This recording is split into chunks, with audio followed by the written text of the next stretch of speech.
doing my thing, looking so good, make the whole world sing. I'm just doing my thing, doing my thing. Keep your eyes on this. They're the first thing you see when you walk into the main exhibit hall here at the 2025 Hard Rock Summit, Crystal Classics, and they have a brand new booth. So let's do a quick tour around the edge of the booth before we go in, find Ian Bruce, and see what Crystal Classics has brought this year to the 2025 Hard Rock Summit show. All right, if you've been watching our coverage of the Munich show from last year, you'll remember that at the 2024 Munich show was the first time we started seeing this new kind of branding direction for Crystal Classics, where we have the photographs of the mineral specimens within these ornate frames. And so Munich was the first time we saw it. It was paid forward in Tucson, and now we're seeing the exact same theme carried forward here at the Denver show, at the Hard Rock Summit. So the whole booth now is enclosed. If you'll remember from last year, it was a open floor layout. But now the walls have been enclosed, and the outside perimeter of the booth is used to kind of show off this whole new branding direction that Crystal Classics has done. There's the Bergie. There's the Bergie. Just these fantastic, beautiful photographs within these very, very beautiful, ornate frames. And really sets off, it's like I want to say that these are classic images, but that's the low-hanging fruit when it comes to a company named Crystal Classics. So let's go on into the Crystal Classics booth and see if we can find Ian. Classics, there's the man himself. Hey. Ian, how you doing, buddy? How are you? Good to see you. Good to see you. Well, you are here with a brand new booth design here at the Hard Rock Summit. Yep. And you've done a fabulous job of setting up as usual. Oh, that's nothing to do with me. You have to blame Debbie and Stu for that. Debbie, Stu, superb job. Yep. And the whole concept is, we like to change things all the time. And Totally. These guys came up with this new concept for the booth, and it works. We love it. Oh my It's gosh, fantastic. it's just fabulous. And how are the customers responding? How are the visitors responding to it? The Hard Rock Summit's become a really major and very important thing here for the mineral market in America. And hundreds of collectors have been here. Yesterday was the opening day. We've had a very busy day. Today there's a lot of people coming in. So this is a great event. We're loving it. Yeah, I've had other people say that the Hard Rock Summit is finally the mineral show that Denver has always needed. Yep, absolutely. Yeah. Absolutely. It's really well organized. Thank you, Christoph Kahneman and Walter, for doing this. This is it's become an important part of our annual event. We love it. Indeed, indeed.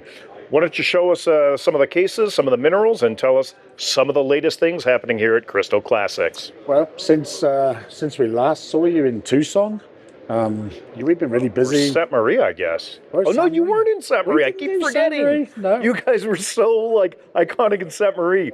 I mean, you and I, we hung out, Yep.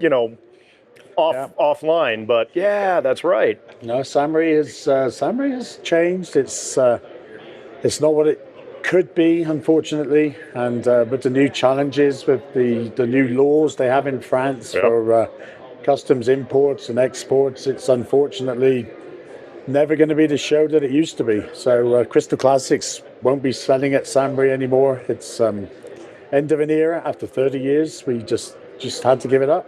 Indeed, I hear you. We're very happy to be here in Denver, and so since that time, we've had 7 fairly major collections. We'll be premiering them at Munich, and then for Tucson. So Tucson's coming around very quickly. I It's know, only a it few feels like months it's away. already Yeah. we're on the cusp of it. So we're really happy to be doing that. But I'm going to show you some of the things we bought here for the show, and we themed all the cases this year. So we've got this is a lovely gem case. Gem minerals are always very popular, and this has worked out really well. Superb. And we've got tourmalines, we've got barrels, we've got just a little bit of everything. Actually, it's solely tourmalines and barrels in here. Fantastic pieces. So a few nice ones from the iconic lollipop pocket.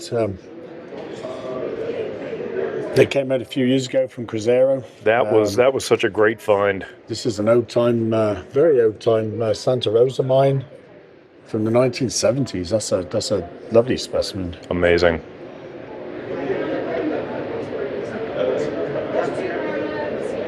So very collectible. You know, a lot of people collect. They love to collect gem minerals, and we have another case that we'll finish on in a few minutes, which is equally as nice. This is kind of eclectic. A nice mix of specimens from all over the world, every type. There's fluorites, there's great sumed pieces, color. This is all about color and form. You know, and I love that it's anchored by the slice of the rhodochrosite stalactite there. But then, if you look carefully, all interspersed here are these South African rhodochrosites that are just classic.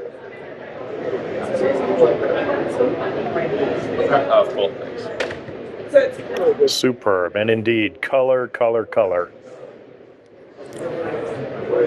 Yeah, That's a great wolfenite. Look at that. This is lovely for Tui seed. Yeah, that's 1970s. Great color, very unusual form. Yeah. The rhodonite. This is great color rhodonite from Peru. It really doesn't get better color than that, does it?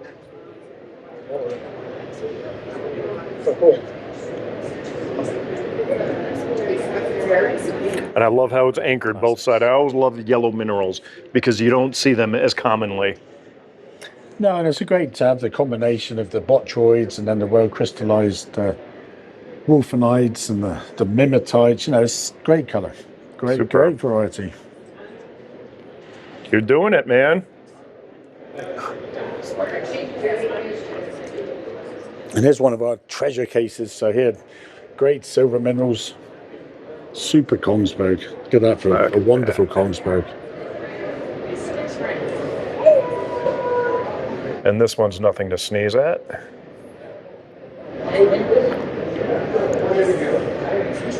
And that gold up there, come on. Yeah, that's several kilos of gold. That's from Nevada. Yeah. Local mine? Yeah.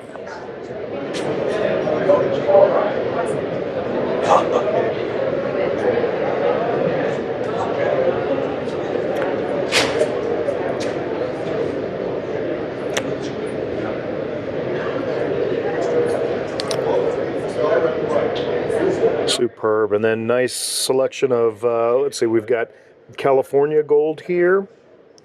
And then we've got some Alaskan gold. And that's a great little piece there.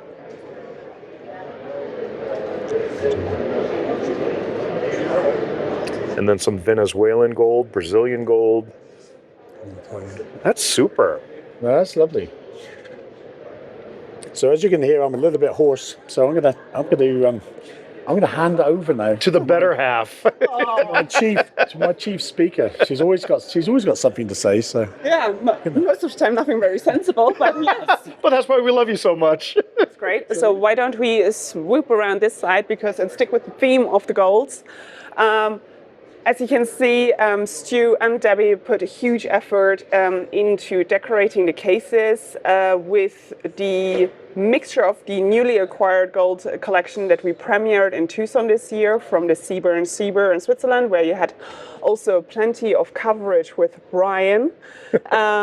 So a lot of these pieces are from the Kirby Sieber collection. And then yes, they are. And then we actually added in some more historic European pieces, like we always try to make it nice of a mixture. So you have some of the Romanian pieces up here, Italian specimens, obviously a strong focus on US localities with those gold specimens.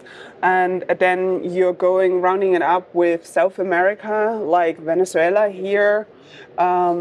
Or then also going as far as Zimbabwe. So it is a good, comprehensive mix of gold specimens, and you can see always what's interesting is the various different tones depending on the gold or silver or copper content. So general rule, the lighter the gold, the more silver content, and we're talking minute percentages. If it's more reddish, you have just this hint of copper. Mm-hmm. So quite commonly in the Australian ones you find that. So it's just a really great educational case, also for somebody that wants to start out with golds, where you have the very connoisseur, locality-specific pieces, but also that is what I associate when I think of a gold and know nothing about minerals. Well, I think you bring up a really excellent point. I just want to make sure that, we hammer that point home, that even if you can't afford any of these pieces, hopefully you can, but even if you can't, just by the fact that you could come to this booth and you can see what I can truly say is a global collection of gold, and you can compare, contrast, and just start educating yourself as to the differences in golds from different areas within the world.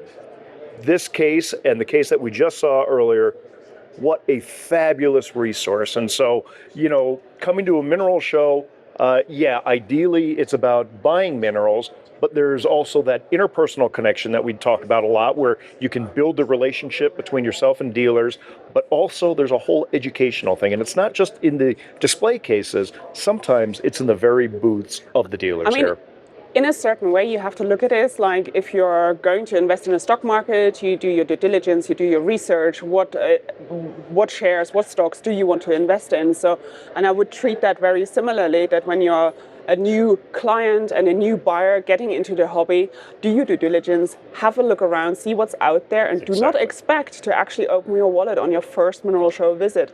Ask questions, get to learn the product, get to know the localities, look what's actually out there at what price levels, and then make an educated decision on your comprehensive research that you have done.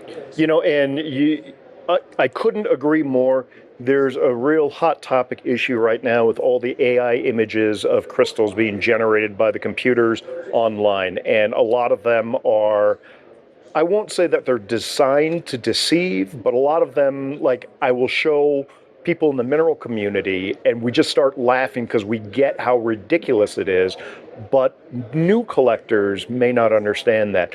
But in my opinion, that's not necessarily a bad thing, because it's always been buyer, educate yourself. Yes. We have always believed that. And so you bring up that exact same point, where you need to educate yourself, whether it's in the stock market industry, whether it's in the minerals, whether you're buying stamps or coins or Absolutely. whatever. You need to educate yourself. Yes.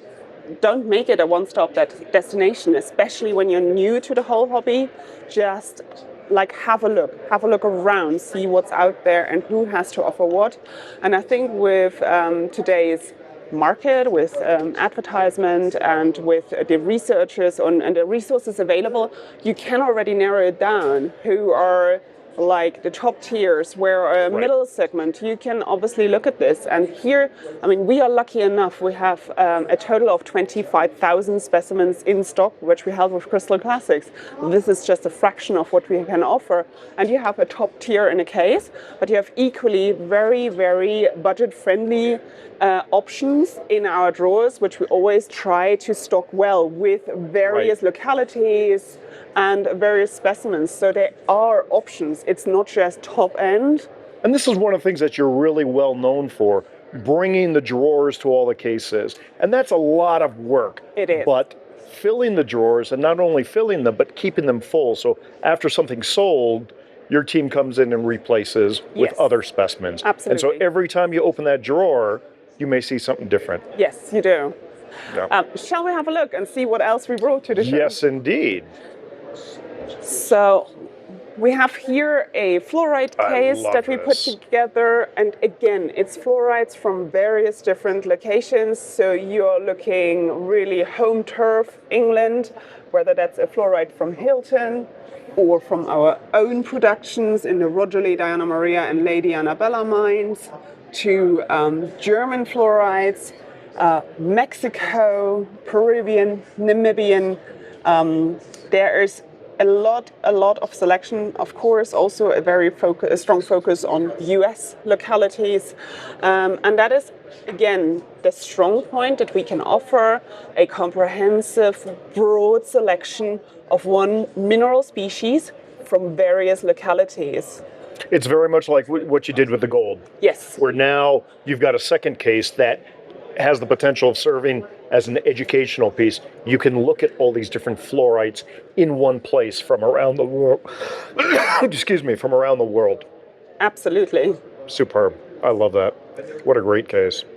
We're going on to a gem case. Gem minerals are always very popular, probably something that you would come across on a social media platform the most, because they are just really showy specimens, lots of colors, plentiful, available, as in you see them on every gem show. So tourmaline is probably, I would say, a very common mineral that you can associate when you think of minerals. Everybody knows emeralds, even if you just know them as a gemstone for a ring or earrings, but you know them. We have more specialized items, such as the Ukrainian heliodors, dating back to 2018. We ran a project for a couple of years, trying to reopen the mine and mining them ourselves. This is one from our own production. Others are from historic collections. And that's what you really see here. Also in this case, you see historic specimens from localities that have long been gone, no longer operational and no longer mined, as well as up-to-date productions like this Brazilian Elbarite tourmaline, or the one from Brazil here, Cruzeiro mine. So there are the broad varieties of historic to new, up-to-date, what's coming to the market. And it's like, I love this Namibian tourmaline right here with all the colors in it. Very small find, I believe dating back to 1989. Only a handful pieces ever came out.